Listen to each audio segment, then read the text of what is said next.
Who is it? It's Jimmy Richardson, Mr. Bishop. Oh, very well, Jimmy. Wait just a moment.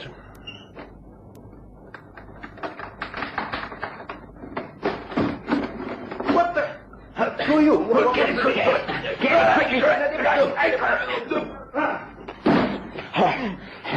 Chloroform, quickly. Don't make so much noise. Get him. It's all right, I got him. And he got lost. Yes, easy now. That's it. Good. Good, he's out. We've got him.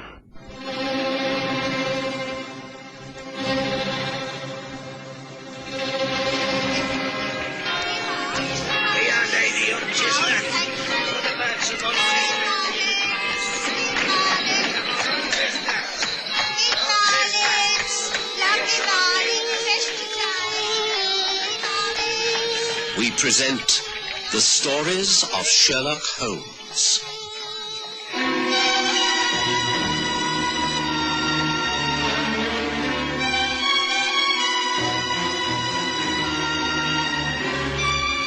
The Missing Inventor.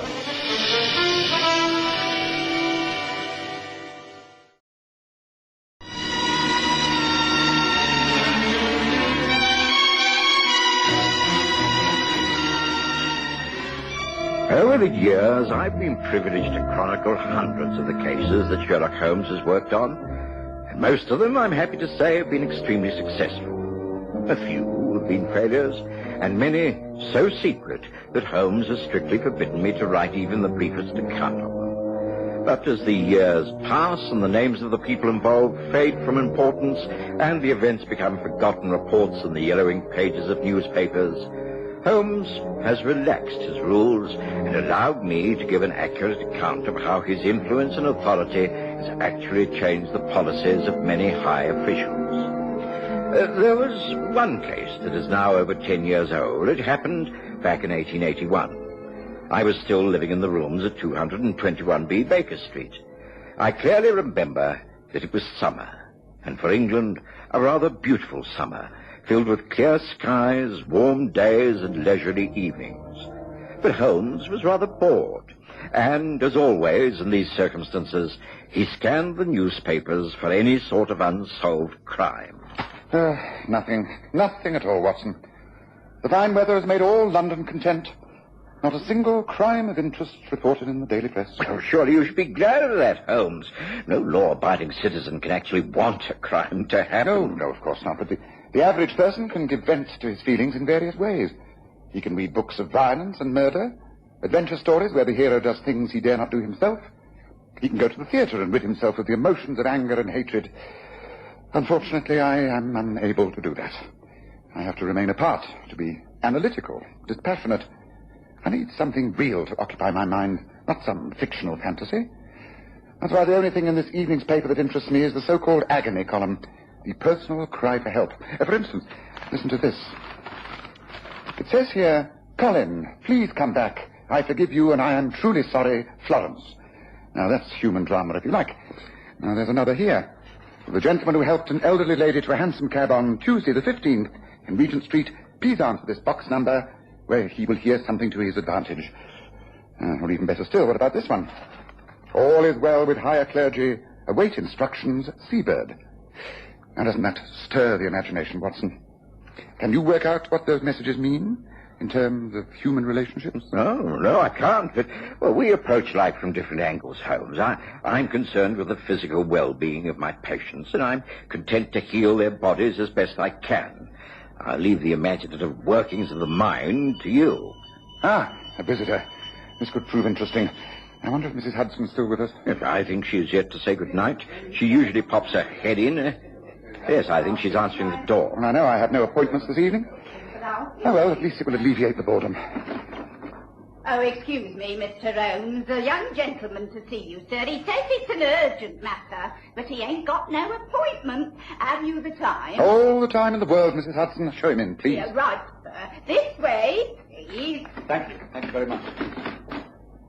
I must beg your pardon. This is an intrusion, but I do need your help. You are Sherlock Holmes? At your service. This is my friend and colleague, Dr. John Watson. How do you do? Whatever it is you have to say may be said in front of him. We work together on most of my cases. Please do sit down. I see that you have walked here. You must be fatigued in this hot weather. Place your jacket over that chair. Feel free to smoke your pipe if you wish. Oh, thank you. Now, what is it that you're so anxious to talk to me about? Is it something connected with your past in the merchant navy, or your present job, which is to do with explosives? Good heavens, Mr. Holmes.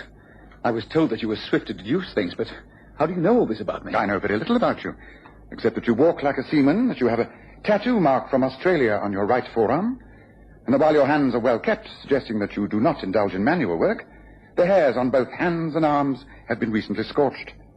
Those type of burns are usually associated with experiments with some form of gunpowder. Are you perhaps a scientist of some sort? Well, I'm amazed at your perception. Yes, I am. My name is Jimmy Richardson. I've had quite a checkered career, which did include a long stint at sea. I've always been interested in chemical and explosive research. At the moment, I work for Mr. Giles Bishop in his experimental workshop at Twickenham. I've been with him for a little over a year now, and, well, it's because of him that I'm here. You see, Mr. Bishop is an inventor. Quite a brilliant one. He's been perfecting a new type of gun. If he succeeds in selling the invention, it could revolutionize modern infantry warfare. He was to have given a demonstration next week. Everything has been going splendidly, and we are both sure of success. But, well, you see, Mr. Bishop has simply disappeared. Disappeared? Yes, without trace. We were due to carry out final tests at the workshop yesterday afternoon. I arrived, let myself in with my key, and did some paperwork while waiting for him. He didn't arrive. I worked until 10 o'clock and then packed up and went home. I thought some technical matter arising from his negotiations with the War Office might have delayed him. Well, I woke early this morning and was once again at work before him. When he didn't arrive by 10 o'clock, I once again locked up and went round to his lodgings. The landlady, Mrs. Craddock, said he hadn't been seen since the previous evening. His bed was not slept in. He must have been missing for 2 days, and I'm at my wit's end. I don't know what could have happened to him. You've been to the police? No, I think the very nature of Mr. Bishop's work indicates that I should stay away from the police. Frankly, Mr. Holmes, I'm worried that someone is after our new invention.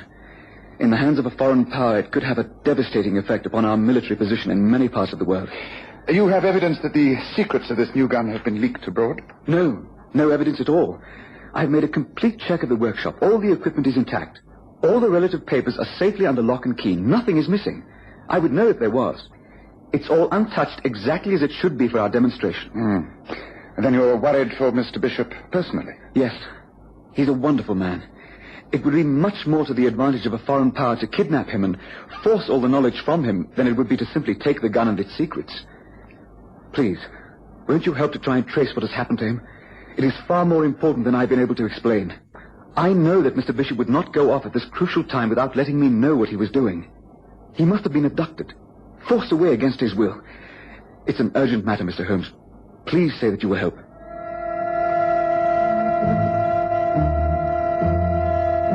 Of course, Holmes agreed. Even if it had not been such a slack period in his career, I think he would have taken the case. His first reaction was typical. After taking Jimmy Richardson's address and making an appointment to see him early the next morning, he invited me out to dine. We hailed a hansom cab, and to my surprise, Holmes requested that we be driven to the Diogenes Club. And once there, of course, he asked for his brother Mycroft, who invited us to join him. There was another gentleman in the party, Mr. James Jules. Good to see you both. Do join us. Allow me to introduce you. This is Mr. James Jules. Jules is my brother Sherlock and his colleague, Dr. John Watson. How do you do? Jules is in the Defense Ministry. How do you do? This is a most timely meeting. As a matter of fact, I have one or two queries regarding an interesting case that has come my way. Perhaps between the two of you might be able to give me a little advice. I've heard so much about you from your brother that I doubt if I can advise you on anything. But I should be a very avid listener. Let's order drinks, and you can tell us what's on your mind, Sherlock. Waiter, same again, please. And 2 more scotch and sodas. That will be to your liking, won't it, Watson? Oh, thank you, yes. I know my brother's taste. Well, now, tell us what it is that you're interested in at the moment, Sherlock. More murder and mayhem? I sincerely hope not. No, I'm inquiring about an inventor named Giles Bishop. I believe he's recently been in touch with the War Office. I'd like to check up on him. Jules will tell you more than I can. although I do know the name, of course. Giles Bishop. Yes, I know him. Bit of a crank. Comes up with all manner of ideas. Some of them might work, but they're very extreme. As a matter of fact, he's got an application in for a demonstration regarding some newfangled invention. Wants to sell it to an armaments firm. Can only do so if the defense boys recommend it. I can tell you here and now the chances are very slim. Of course, one has to have experiments in all fields in order to get progress, but frankly, I'd say Bishop's simply far too visionary. Lots of our people think he's as mad as a hatter. What's your interest in him, Holmes? Well, I'm not quite sure. I should very much like to meet him, but he seems to be out of town at the moment. Ah, a good thing, if you ask me. Won't be bothering us every 5 minutes. I'd say whatever your problem is, you'd be well advised to forget it. Ah, here are the drinks. Your very good health, gentlemen.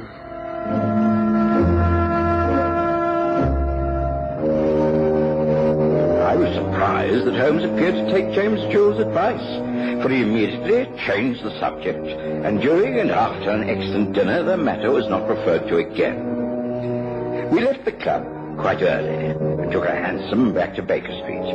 Holmes appeared thoughtful and hardly spoke. It wasn't until we were actually outside 221B that he showed any sign of interest. For having paid off the cab, we found young Jimmy Richardson waiting on the pavement. Ah, Mr. Holmes.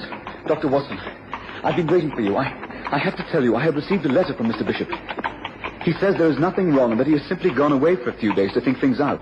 But the letter is a fake. I'm sure it is. Please, won't you study it and give me some advice?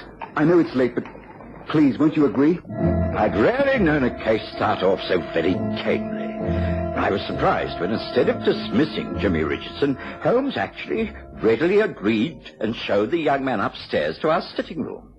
There, he asked to see the letter from the missing inventor. Dear Richardson, a short note to say that I've gone away into the country for a week. I've been at it too hard, and I'm inclined to rather overdo it a bit. I want you to clearly understand that there is nothing to worry about. I will see to everything when I return. I want you to simply carry on as usual. Yours, Giles B. This is his handwriting? Oh, yes, it's his handwriting. No doubt about that. I don't think anyone has forged the note, but he must have been forced to write it. To start with, he would never call me Richardson. He would write Dear Jimmy. And then here, he would never sign himself Giles B. He would write G. Bishop. Yes. Also, I take it that he's a very educated man. Oh, yes, most learned. And yet he has split 3 infinitives in one short note. Yes, I think you must be right. The note is deliberately couched in this way to arouse suspicions and put us off the track. Did this come through the post? Yes, here, the envelope. See, you can just make out the postmark. Richmond, Surrey. Do you think that I should get in touch with the police after all, Mr. Holmes? Get them to alert the Richmond squad with a description of Mr. Bishop? No, I don't. If this letter was written under duress, then it would not be posted in an area where we can trace it back. Yes, I think I shall start from quite the opposite end. It's late now. There's nothing more we can do tonight.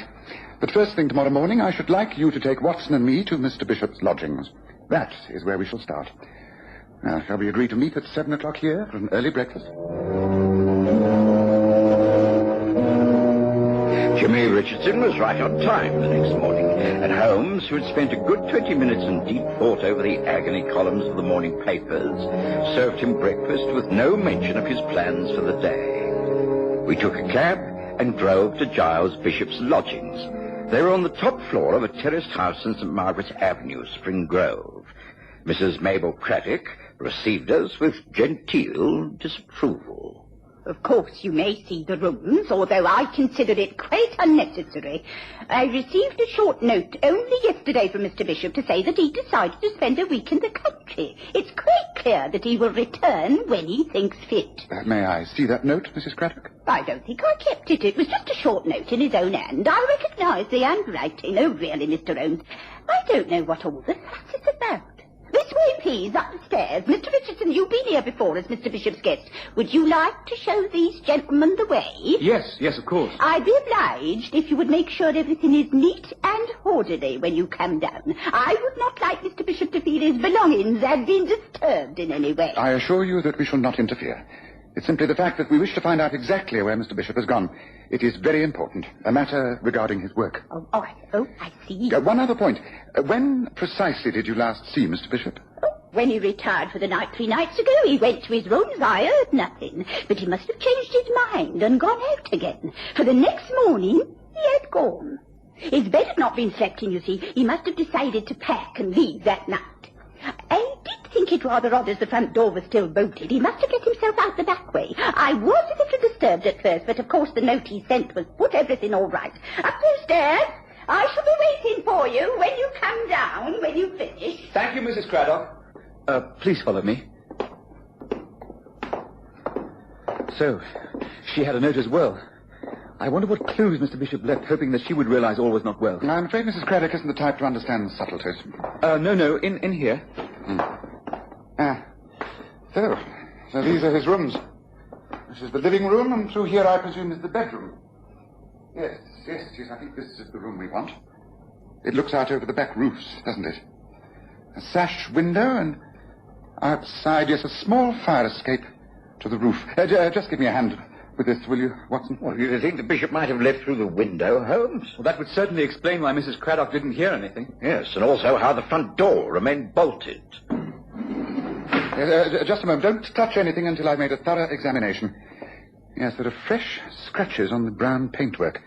See here and out on the ledge, near the iron staircase. Several cigarette butts. Did Giles Bishop smoke, Richardson? No, not at all. He maintained that it was too dangerous in the job that he's doing. Yes, I see. Well, then it seems clear that the abduction, if there was one, took place from here. Come, Watson, let's see if we can follow a trail. I have an idea we're on the right lines at last. Holmes clambered out of the window onto the iron fire escape, and I followed him. The staircase led both up and down.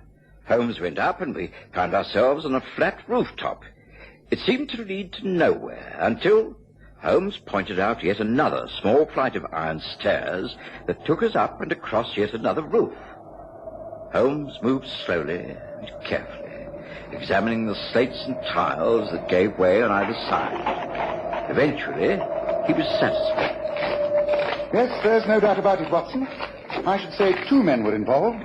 They carried or dragged our man across this space on the roof, and then... And then what, Holmes? Having got him up here, what the devil did they do? Well, there's only one explanation. Look, down there. See that roof?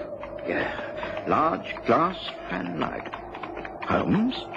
Is it possible that they took him through there? That's the only explanation. What should we do? Climb down there and break in? No, I think that would be a little premature. No, Watson. We must spend the rest of the day making preparations. I must get in touch with Mycroft once again and visit a few newspaper offices. And then tonight, with the aid of Mrs. Craddock's back door key, we get into the house, come up here, and it is then that we break through that fanlight. Come, let's go back the way we came. And not a word of this to anyone, not even Jimmy Richardson.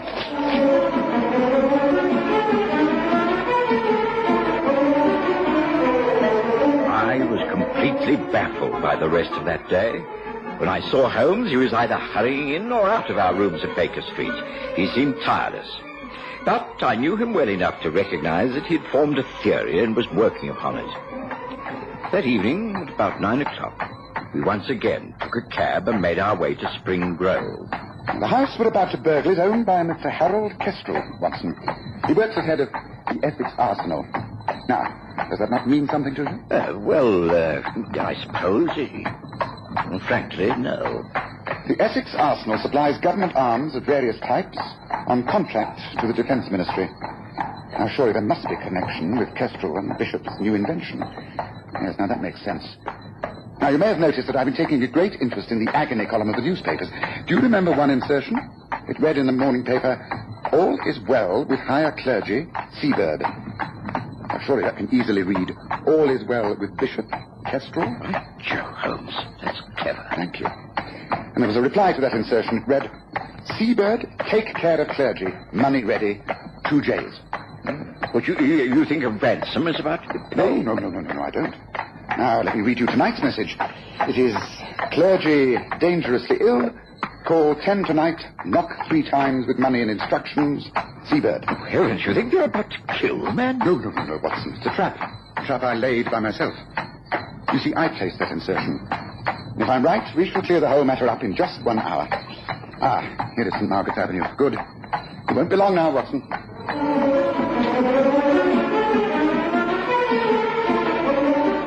The entry into Bishop's lodgings and the quiet scramble across the rooftops in the evening light were far easier than I anticipated.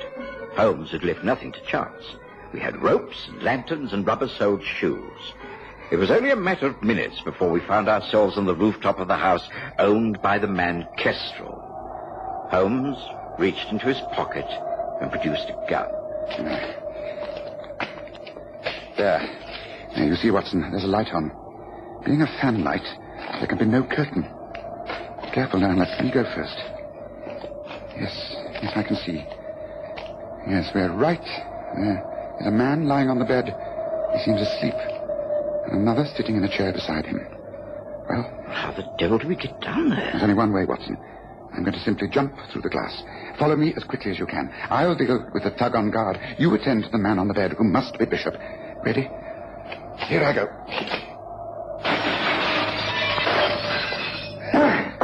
All right. Stand there with your hands over your head. Who are you? Now, what's this all about? Not to sound, or you're a dead man. Watson. It's all right, Holmes.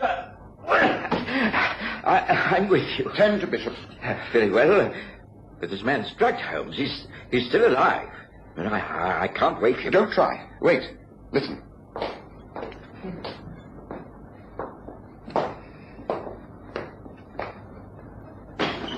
What's happening in here? Well, what's in that? Stay quite still, Kestrel, and you won't be hurt.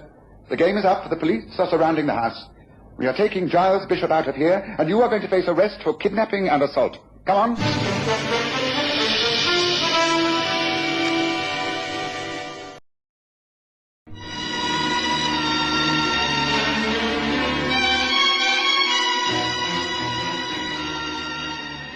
After that, events happened at a remarkable speed. The man named Kestrel must have realized that he could not escape. He refused to make a statement, wisely waiting for his lawyer to advise him. Holmes left me to take care of Bishop, and at gunpoint forced Kestrel and the man called Woods downstairs. They didn't have long to wait before... Open it, Kestrel, and don't make a false move. Very well. Kestrel, what is it? What's wrong with Bishop? Why? We caught the big fish at last. Come in, James Jules. Mycroft, bring the police in. The case is over. Well done, Sherlock. This way, man. This way. This way. Be careful. Back at our rooms, Holmes was able to add the final detail. It was all arranged by James Jules, the two J's of the advertisements. He was in need of money. He arranged a deal with Kestrel of the Essex Arsenal. He would renew the standing contracts for a certain sum. But then Bishop came up with this new invention, which, if the Defense Ministry were impressed by the demonstration, would alter all their contracts for arms. Bishop simply had to be kept out of the way until the business deals went through. Luckily, we were able to foil the kidnappers. The demonstration will take place as planned. And who knows, it could revolutionize the whole of this country's defenses. Let's hope so.